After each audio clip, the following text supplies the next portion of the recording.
దేవునికి స్తోత్రం. హల్లెలూయా. ఈరోజు దేవుని యొక్క లేఖనాల్లో నుంచి యేసుక్రీస్తు వారు ఎందుకు మన కొరకు ఈ లోకానికి వచ్చి ఆయన శ్రమ పొందాడు అన్న విషయాలు మనం జ్ఞాపకం చేసుకుంటున్నాము. ఈరోజు ఎందుకు ఆయన వచ్చాడు, శ్రమ పొందాడని మనం చూసినట్లయితే పేతురు రాసినటువంటి మొదటి పత్రికలో 2వ అధ్యాయం ముందు 24వ వచనంలో పేతురు గారు మాట్లాడుతూ చెప్తూ ఉన్నారు.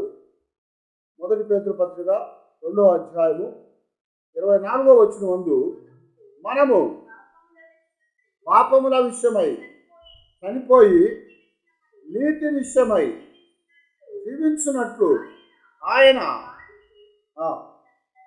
ఆయన తానే తన శరీరమందు మన పాపములను మ్రాను మీద మోసుకొని ఆయన పొందిన గాయముల చేత మీరు స్వస్థత నొందితిరి. చాలండి. హల్లెలూయా.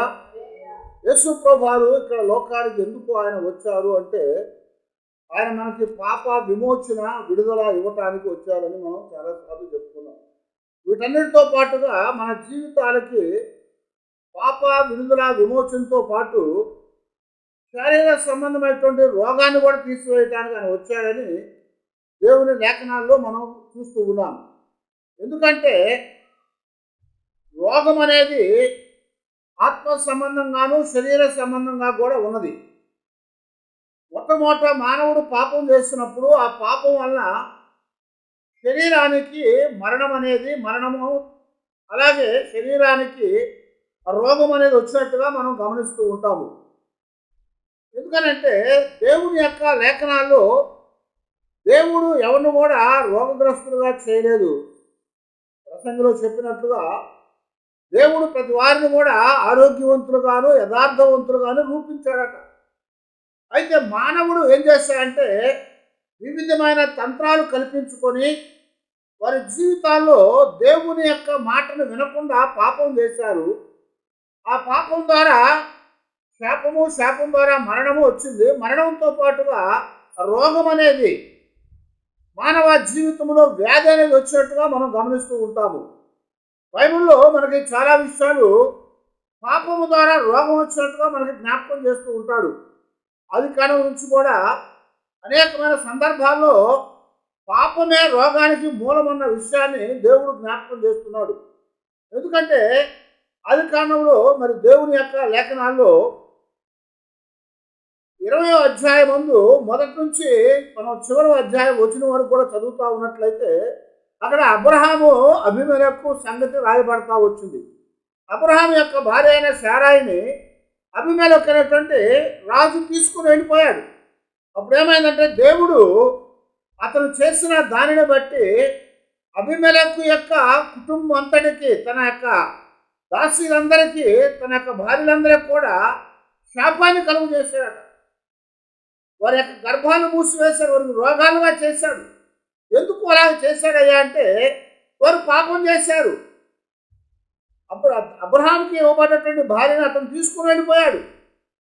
అందువలన ఆ పాపాన్ని బట్టి దేవుడు వాళ్ళ జీవితాల్లో శాపం ఇచ్చాడు. ఆ శాపం ద్వారా వాళ్ళకి రోగాలు వచ్చినట్టుగా తర్వాత మీరు చదువుకోండి ఆ యొక్క ఆదికాండం 20వ అధ్యాయం. అలాగే మనం ఇక్కడ చూస్తూ ఉన్నప్పుడు ఆ ఇంటి వారికి అందరికి కూడా శాపం వచ్చినట్టుగా మొట్టమొదట బైబిల్లో రాయబడినటువంటి పాపం అనేది శాపానికి కారణమైందని అదే ఆ యొక్క రోగానికి కారణమైందని మనకు రాయబడుతున్నటువంటి సంఘటన ఇక్కడ మనకు రాస్తూ వచ్చారు. అంతేకాకుండా దేవుని యొక్క లేఖనాలు మనం చూస్తున్నప్పుడు పాపం అనేది లేకపోతే సాతాన్ అనేవాడు రోగాలకి మూలమైన వాడు. యోబు గ్రంథంలో కూడా మనం చూస్తే 2వ అధ్యాయం ముందు 6-7 వచనాల్లో అక్కడ దేవుడు సాతాను దగ్గరకు వచ్చినప్పుడు సాతానుతో దేవుడు మాట్లాడుతున్నాడు. ఆ సాతాను దేవుడితో మాట్లాడుతున్నప్పుడు చెప్తుంది కదా, నువ్వు ఎక్కడికి వెళ్ళావంటే భూమి అంతా తిరుగుతూ వచ్చానయ్యా అని చెప్పినప్పుడు దేవుడు చెప్పాడు, నా కుమారుని చూసావా నువ్వు అంటే చూశానని చెప్పింది.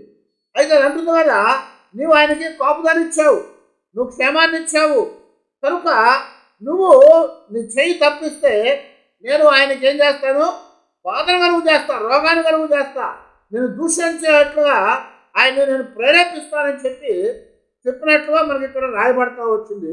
2వ అధ్యాయంలో 6-7 వచనాలు మనం చూస్తే 5వ వచనం కూడా చదువుదాము. ఇంకొకసారి నీవు చెయ్యి చాపి అతని ఎముకలను అతని దేహమును మొత్తినేళ్ళ అతడు నీ ముఖము ఎదుట దూషించి నిన్ను విడిచిపోవును అనెను. అందుకు యెహోవా అతడు నీ వశములో ఉన్నాడు, అతని ప్రాణము మాత్రము నీవు ముట్టవద్దని సెలవిచ్చాను. కాబట్టి అపవాది యెహోవా సన్నిధిలో నుంచి బయలువెళ్ళి అరికాలు మొదలుకొని నడినెత్తి వరకు బాధగల కురుపులతో యోబును మొత్తెను అని చెప్తున్నాడు. ఏం చేస్తున్నాడు? సాతాను యోబుని మొత్తిందట. అరికాల నుంచి నన్నెత్తి వరకు కూడా బాధగల కురుపులతో సాతాను ఆ యోబుని మొత్తింది. ఆ యోబుని మొత్తి అంటుంది కదా, నువ్వు ఇప్పుడు దేవుని దూషిస్తావని చెప్తా ఉంది దేవుని దగ్గర. కానీ ఇప్పుడు ఆ బాధ అనేది, శాపం అనేది, లేకపోతే రోగం అనేది ఎలా వచ్చిందని చెప్తున్నాడు దేవుడు ఇక్కడ. సాతాను వలన కలిగింది. సాతాను వలన రోగం వస్తుంది, సాతాను వలన ఆ యొక్క వ్యాధి కలుగుతూ ఉందన్నమాట.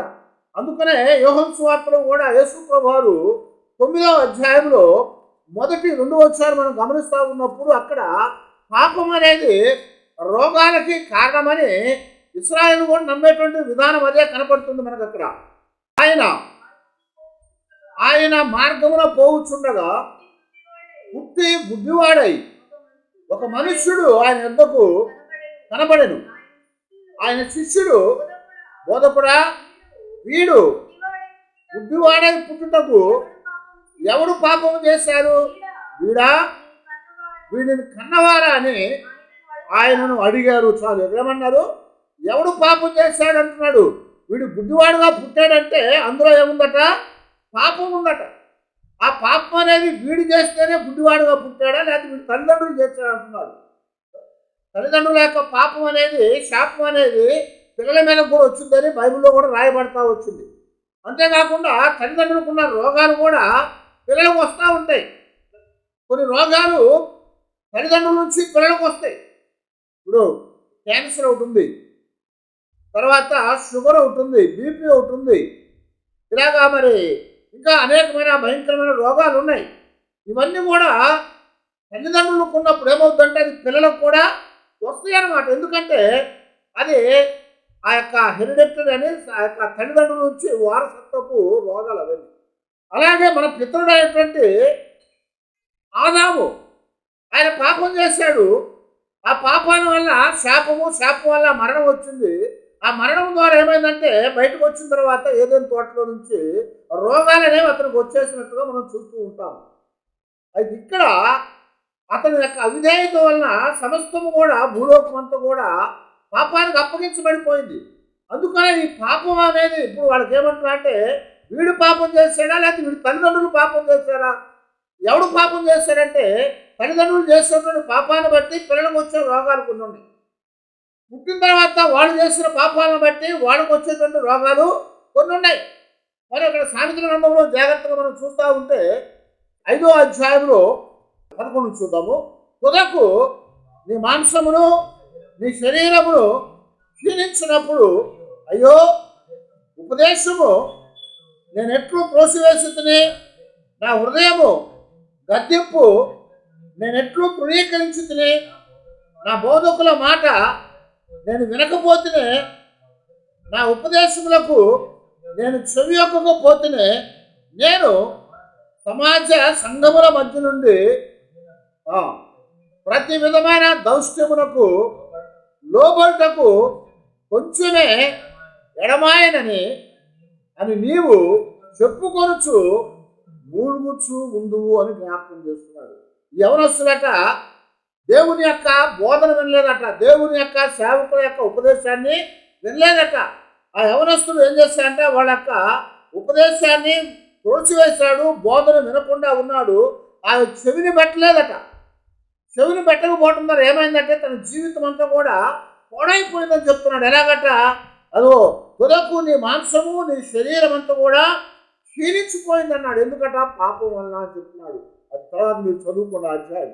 అయితే ఇక్కడ దేవుని యొక్క మాట వినకపోవటం వల్ల పాపం వచ్చింది. ఆజ్ఞాతిక్రమమే పాపం అని చెప్పుకున్నాము.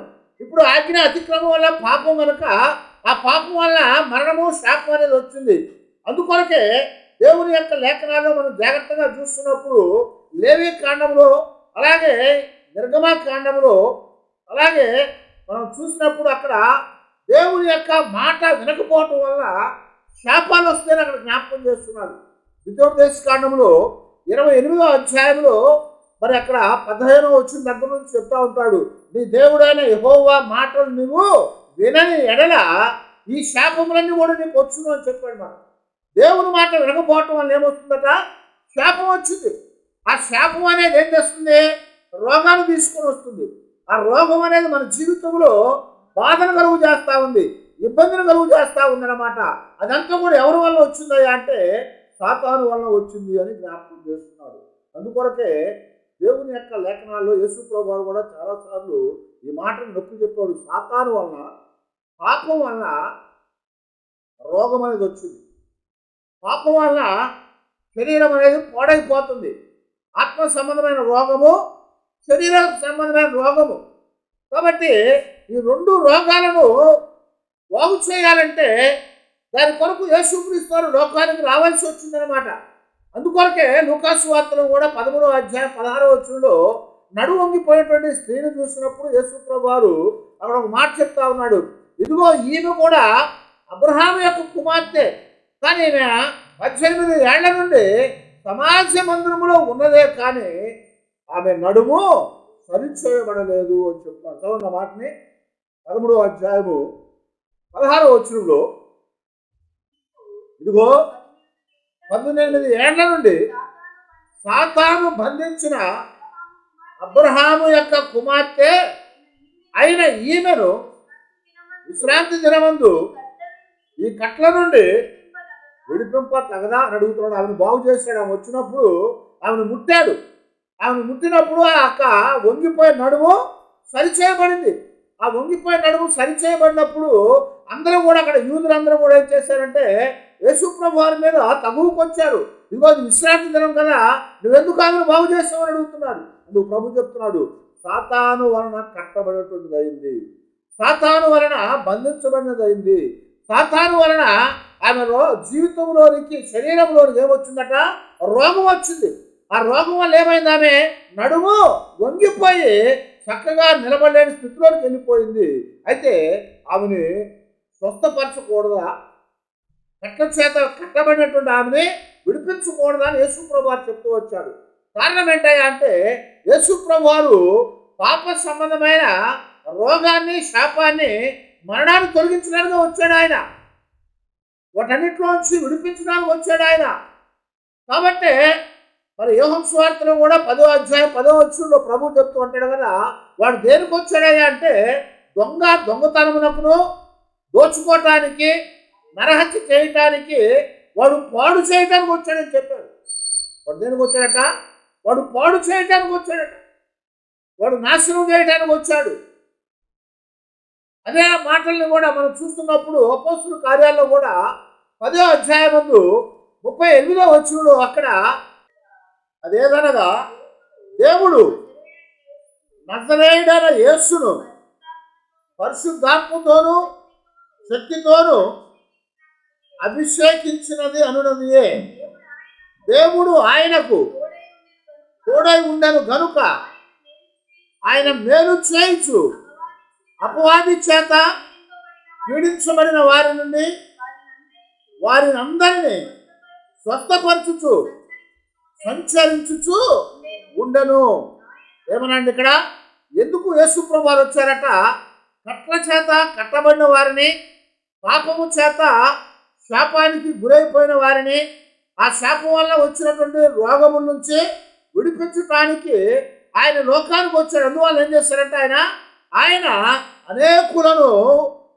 అనేకులకు మేలు చేయించు వారిని స్వస్థపరుచుతూ ఉండను అని చెప్తున్నాడు. మనం అనేకులకి మేలు చేస్తా స్వస్థపరుస్తున్నాడు. దేవుని యొక్క సన్నిధిలో దేవుడు ఒక సంఘటన మనకి జ్ఞాపకం చేస్తున్నాడు.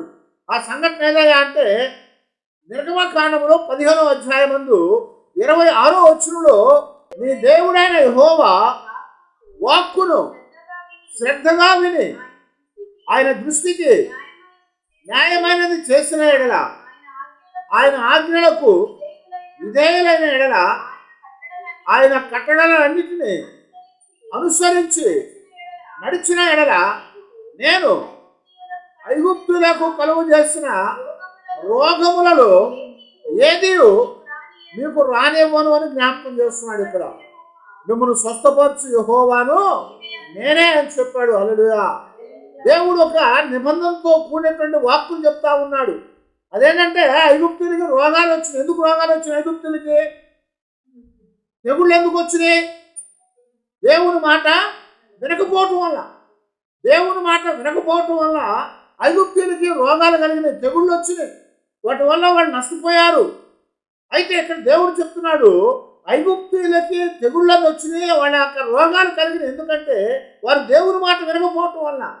అలాగే మీరు కూడా వినకుండా ఉండి రోగాలు తెచ్చుకోకుండా దేవుని మాటలు ఆజ్ఞలను మీరు అనుసరించినట్లయితే వారికి కలిగినటువంటి ఏ యొక్క రోగమైనా మీ దగ్గరికి రానివ్వను అని చెప్తున్నారు. వాటన్నిటి వాడు నేను స్వస్థపరుస్తాను. ఎందుకంటే స్వస్థపరచు యెహోవాను నేనే అని జ్ఞాపకం చేశారు మాట. అదే మాట 23వ అధ్యాయంలో కూడా 25వ వచనంలో ప్రభు మాట్లాడుతున్నాడు. నిర్గమకాండంలోనే 23వ అధ్యాయం 25వ వచనంలో, నీ దేవుడైన యెహోవాను సేవించవలెను, అప్పుడు ఆయన నీ ఆహారమును నీ పానమును దీవించును అని చెప్పాడు. నేను నీ మధ్య నుండి రోగము తొలగించదను. చాలు, నేను నీ మధ్య ఉండి రోగాన్ని తొలగిస్తానంటున్నాడు. ఎందుకట రోగం అనేది ఎలా వచ్చింది అన్నాడు? పాపం వల్ల వచ్చింది. అందుకే ఆ పాపాన్ని, ఆ శాపాన్ని తీసివేసి ఆ రోగాన్ని బాగు చేయటానికి యేసుప్రభువు వారు లోకానికి వచ్చాడు. ఆయన లోకానికి వచ్చినప్పుడు ఆయన పాపం కోసం, శాపం కోసము, మన యొక్క అవిధేయతలు, అతిక్రమాల కోసం మాత్రమే కాదు, కానీ వాటి వల్ల కలిగినటువంటి ప్రతి రోగములోంచి మనం విడిపించడానికి ఆయన వచ్చాడు అని చెప్తున్నమాట. అందుకొరకే పేతురు గారు చెప్పాడు, ఆయన పొందిన దెబ్బల చేత మనకు స్వస్థత కలుగుతున్నది అని చెప్తున్నాడు. ఆయన పొందిన దెబ్బల చేత మనకు స్వస్థత వస్తుంది. ఆయన ఎందుకు దెబ్బలు పొందాడయా అంటే మన శాపాలు తీసివేయటానికి, మన రోగాన్ని తీసివేయటానికి. అదే మాటని యెషయా గ్రంథంలో కూడా 53వ అధ్యాయంలో 5వ వచనంలో యెషయా ప్రవచిస్తూ చెప్తున్నాడు కదా, మన అతిక్రమములను బట్టి ఆయన గాయపరచబడెను, మన దోషములను బట్టి నలుగగొట్టబడెను, మన సమాధానార్థమైన శిక్ష అతని మీద పడెను, అతను పొందిన దెబ్బల చేత మనకు స్వస్థత కలుగుతున్నది. హల్లెలూయా. యేసుక్రీస్తు వారు ఎందుకు ఈ లోకానికి వచ్చారని శ్రమపడ్డాడంటే మనకు కలిగినటువంటి రోగాలను తీసివేయటానికి, మనకు కలిగినటువంటి ఆ యొక్క వ్యాధులను తీసివేయటానికి, మనకు కలిగినటువంటి సమస్తమైనటువంటి ఆ రుగ్మతలన్నింటినీ కూడా దేవుడు తీసివేయటానికి వచ్చానని చెప్తున్నారన్నమాట. అవి తీసివేయాలంటే ఆయన గాయము చేయబడాలి. ఎందుకంట ఆయన రక్తము మనల్ని కడిగి శుద్ధులుగా చేసేది. ఆయన రక్తము మన పాపంతో పాటుగా, మన శాపంతో పాటుగా మన రోగాన్ని కూడా తీసివేసేది. ఆ రోగము పోవాలి అంటే మానవుని జీవితంలో దేవుని యొక్క పవిత్రమైన రక్తము కావాలి. రోగాలన్నిటికీ కారణం ఇప్పుడు ఏందో తెలుసా? మనిషి యొక్క శరీరంలో ఉన్న రక్తం. రోగం వచ్చిందంటే మొట్టమొదట కనపడేది ఎక్కడ? రక్తంలో కదా. హాస్పిటల్కి వెళ్ళి బాగాలేని చెప్పంగానే ఏం చేస్తారు? ముందంత రక్తం తీసి పరీక్ష చేయమంటారు. ఎందుకు? ఆ రక్తంలో జబ్బు ఉంది. ఆ రక్తంలో నుంచే శరీరంలోనిగా జబ్బు అంతా వస్తూ ఉంది. ఆ యొక్క జబ్బు మన లోపలికి ఎలా వచ్చిందయ్యా అంటే మనం చేసిన పాపం ఒకటి, అలాగే మనం తినే ఆహారం ఒకటి. ఆహారం ద్వారా, పాపం ద్వారా ఆ యొక్క రోగం అనేది మన లోపలికి వస్తుంది. తినకూడదని ఏమో కూడా తిన్న తర్వాత ఏమవుతుంది? రోగం వస్తుంది. ఉప్పు ఎక్కువగా తింటున్నాం కాబట్టి లోపల రక్తంలో ఆ సోడియం ఎక్కువైపోయి ఏమవుతుంది? పరిగెడతా ఉంది. ఫ్యాట్ ఎక్కువగా తింటున్నాం కాబట్టి బాగా కొవ్వినవి నూనెతో కూడినవి ఆ లోపల కొలెస్ట్రాల్ ఎక్కువైపోయి అక్కడికక్కడ ఆ గొట్టాలను కూడా మూసుకుపోయి గుండెపోటు వచ్చేస్తుంది. అలాగే తినకూడనటువంటి అనేకమైనటువంటి తింటా ఉన్నారు కనుక ఈ కైనీళ్ళు లాంటివి అంటే తాగుళ్ళు అంటే ఇట్లాంటివన్నీ కూడా ఏమవుతున్నాయి, అవన్నీ కూడా లోపలికి వెళ్ళి గుండెను బాడు చేస్తున్నాయి, ఊపిరితిత్తులు బాడు చేస్తున్నాయి. ఆ రక్తం అంతా కూడా పాడైపోవటం వలన ఆ రక్తాన్ని శుద్ధి చేయలేక కిడ్నీలు పాడైపోతున్నాయి. ఇవన్నీ ఎందుకు వచ్చినాయి అంటే మానవుడు దేవుని మాట వినకపోవటం వలన. అందుకొరకే యేసు ప్రభువు లోకానికి వచ్చి మానవునికి కలిగినటువంటి పాప శాపముల్లో నుంచి విడుదల చేసి దానివల్ల కలిగిన రోగాన్ని తీసివేయడానికి వచ్చాడు. ఆయన రక్తము పవిత్రమైంది, ఆయన రక్తము శుద్ధమైంది. ఆయన రక్తం అనేది మరి ఎంతో గొప్పది, విలువైంది, అమూల్యమైంది. మన రక్తము ఎవడు రక్తం అనేది చూడండి. ఈ రోజున పుట్టిన పసిపిల్ల మొదలుకొని చచ్చిపోయేటువంటి 125 సంవత్సరాలు ఉన్న వాడి వరకు కూడా ఆ రక్తం అంతా కూడా కలుషితమైపోయింది. ఆ రక్తం కలుషితమైపోయింది కనుక ఆ రక్తానికి ఏం కావాలి? శుద్ధమైన రక్తం కావాలి. పాపాన్ని తీసివేయటానికి ప్రభు వారి యొక్క పరిశుద్ధమైన రక్తం వాడినప్పుడు మరి రోగాన్ని తీసివేయడానికి ఏం కావాలి? అదే రక్తం కావాలి. ఆ రక్తం రావాలంటే ఏం చేశారు? ప్రభువుని కొట్టారు, గాయాలు చేశారు. అందుకొరకే పేతురు చెప్తున్నాడు, ఆయన పొందిన దెబ్బల చేత మనకు స్వస్థత ఉంది. ఎందుకనంట యెషయా చెప్పినట్లుగా మన నిమిత్తం ఆయన గాయం చేసుకున్నాడు. మనకు రోగాలను తీసివేయడానికి ఆయన రక్తం చిందించవలసి వచ్చింది. అది పవిత్రమైన అమూల్యమైన రక్తము కనుక ఆ రక్తము మన లోపలికి వచ్చినప్పుడు మాత్రమే మనలో ఉన్న పాపము డాగులు తీసివేసి మన రక్తాన్ని శుద్ధి చేయగలుగుతుంది అని చెప్తున్నారు. రక్తాన్ని శుద్ధి చేస్తూ ఉంది. ఆ రక్తము శుద్ధి చేస్తే కానీ మన జీవితంలో ఉన్నటువంటి పాపము ద్వారా వచ్చిన ఆ రోగం అనేది పోదు. అది పోవాలంటే శుద్ధమైనటువంటి రక్తం అనేది మన లోపలికి రావాలి. ఎంతవరకు నిజమో మనకు తెలియదు కానీ అందరూ చెప్పుకుంటూ ఉంటారు. అక్కినే నాగేశ్వరరావుకి ప్రతి సంవత్సరము ఒంట్లో ఉన్న రక్తం అంతా తీసేసి యవనస్తుల కొత్త రక్తం, ఏ జబ్బులే రక్తం ఎక్కించేవాళ్ళు. నిజమో కాదు మనకు తెలియదు. అందువలన ఆయన చనిపోయే వరకు 98 సంవత్సరాలు ఎంత ఉన్నాడు, 99 సంవత్సరాలు. అప్పటి వరకు కూడా ఆయనకి జబ్బు లేదు. రక్తం మార్పించుకుంటా ఉన్నాడు ఎప్పటికప్పుడు, సంవత్సరం. దానికి తగ్గట్టుగా ఎలాంటి హాని చేయనటువంటి ఆహారాలు తీసుకుంటా ఉన్నాడు కాబట్టి ఆయన శరీరములో జబ్బు ప్రవేశించకుండా సంవత్సరం కాపాడుకుంటా వచ్చాడు. కానీ ఇక్కడ దేవుడు ఏం చెప్తున్నా అంటే ఆయన పవిత్రమైన రక్తము ద్వారా మాత్రమే మన రోగాలు కూడా శుద్ధి చేయబడాలి. అది శుద్ధి చేయబడటానికే ఆయన లోకానికి వచ్చాడు. అందుకనే యేసుప్రభువు వారు దేవాలయానికి వెళ్ళినప్పుడు లూకాసు వార్తలో 4వ అధ్యాయంలో ఆయనకి ఏమి ఇవ్వబడింది? యెషయా గ్రంథపు చుట్ట ఇవ్వబడింది. ఆ యెషయా గ్రంథపు చుట్ట తీసుకోగానే దాని గర్వంగానే ఏమొచ్చిందట? ఇదిగో దేవుని ఆత్మ నా మీదకి వచ్చింది, నేను ఈ లోకంలోనికి ఎందుకు వచ్చానంటే ఆయన నాకు అప్పగించిన కార్యాలు నేను చేయటానికి వచ్చానని చెప్పాడు. ఏం కార్యాలట? అవన్నీ కూడా నలిగిన వారిని బాగు చేయటానికి, బాధల్లో ఉన్న వారికి విడుదల ఇవ్వటానికి. ఇలాగా ఆయన ఈ లోకంలో అందుకు వచ్చానని చెప్పాడు. అందుకనే మనం మత్తయి సువార్త కానీ, మార్కు సువార్త కానీ, లూకా సువార్త కానీ ఎక్కువగా చూసినప్పుడు, యోహాను సువార్తలో కూడా ఉన్నాయి. కానీ ఎక్కువగా ఈ 3 సువార్తల్లో ఆయన చేసిన స్వస్థతలు ఎక్కువ కనపడతా ఉంటాయి మనకి. ఆయన చేసిన స్వస్థతల్లో ఆయన ఏం చేశాడట? రోగుల్ని బాగు చేశాడట. అనేక మందిని ఆయన స్వస్థపరిచినట్టుగా మనకు రాయబడతా వచ్చింది. ఒక మాట మనం గమనిస్తూ ఉంటే మత్తయి సువార్తలో 8వ అధ్యాయము 16-17 వచనాలు మనం చూస్తే, సాయంకాలం అయినప్పుడు జనులు దయ్యములు పట్టిన అనేకులను ఆయన యొద్దకు తీసుకొని వచ్చింది. ఆయన మాట వలన దయ్యములను వెళ్ళగొట్టి రోగుల నెలను స్వస్థపరచును. హల్లెలూయా. ఏమనండి? రోగుల నెలను స్వస్థపరచును అని చెప్తున్నాను. దెయ్యాన్ని ఆయన మాట చేత వెళ్ళగొట్టాడు. రోగాలను ఆయన స్వస్థపరిచాడట. అందుకొరకే ఆయన ఎక్కడికి వెళ్ళినా కానీ అనేక పట్టణాల్లో నుంచి గ్రామాల్లో నుంచి రోగులను, వ్యాధిగ్రస్తులను, మరి ఎగవలేనటువంటి వారిని, పక్షవాయువు కలిగిన వారిని, దయ్యాలు పట్టిన వారిని, అనేకమైనటువంటి రోగముల చేత పీడించబడుతున్న వారిని ఆయన దగ్గరికి మోసుకొని వచ్చారు.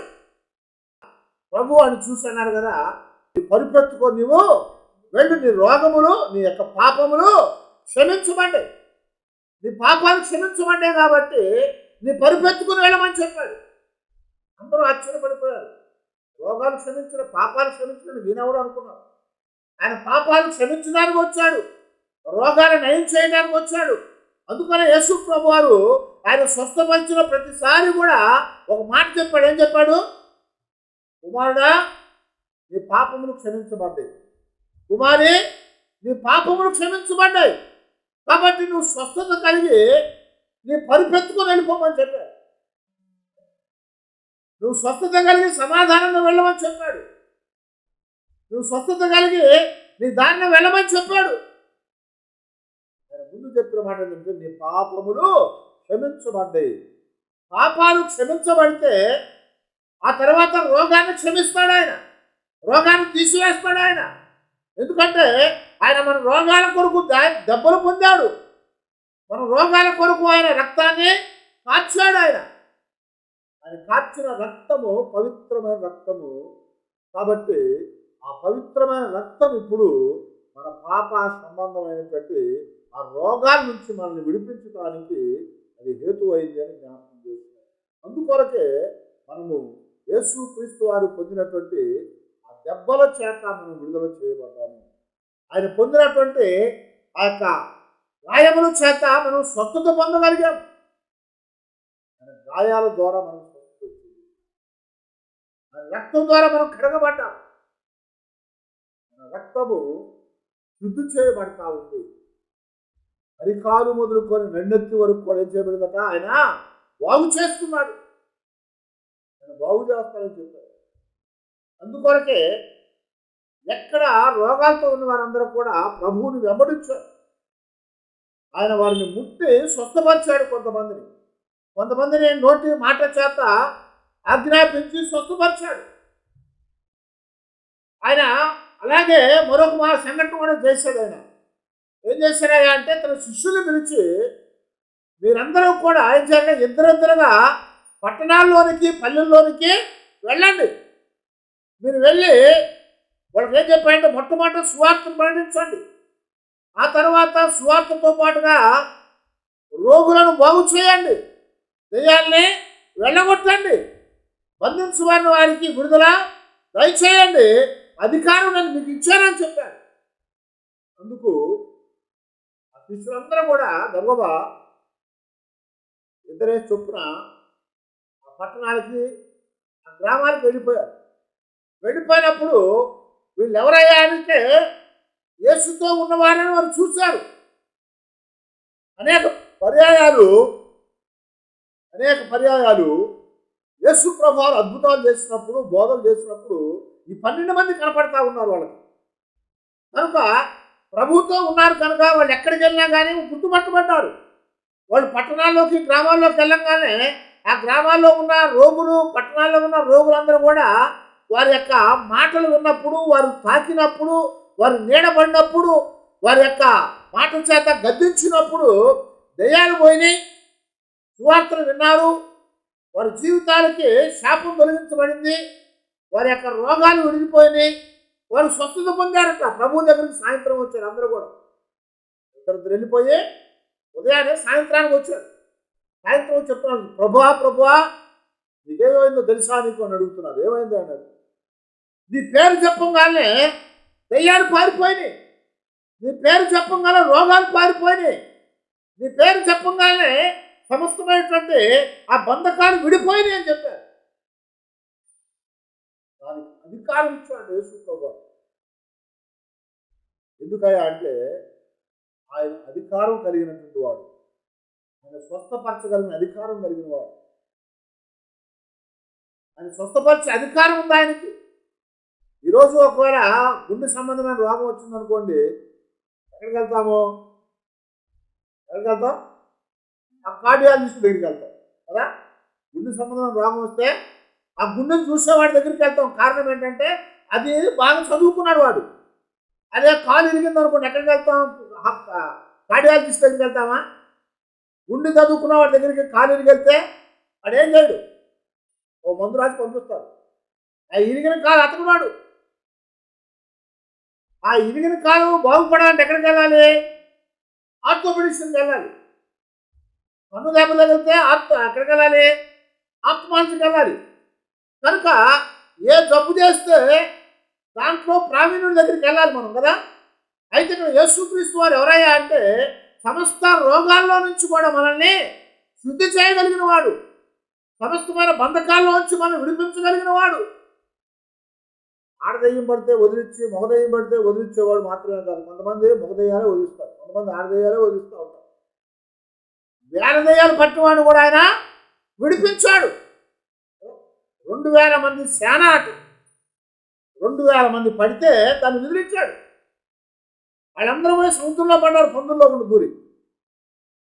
కనుక ఇక్కడ యేసుక్రీస్తు వారు ఈ లోకానికి ఎందుకు వచ్చారు, ఆయన ఎందుకు శ్రమపడ్డారు, ఎందుకు ఆయన మరణించారు, ఎందుకు రక్తాన్ని కార్చారు అంటే ఆయన మన యొక్క ఆత్మ సంబంధమైన రోగంతో పాటుగా శరీర సంబంధమైన రోగాన్ని కూడా తీసివేయటానికి లోకంలోనికి వచ్చారు.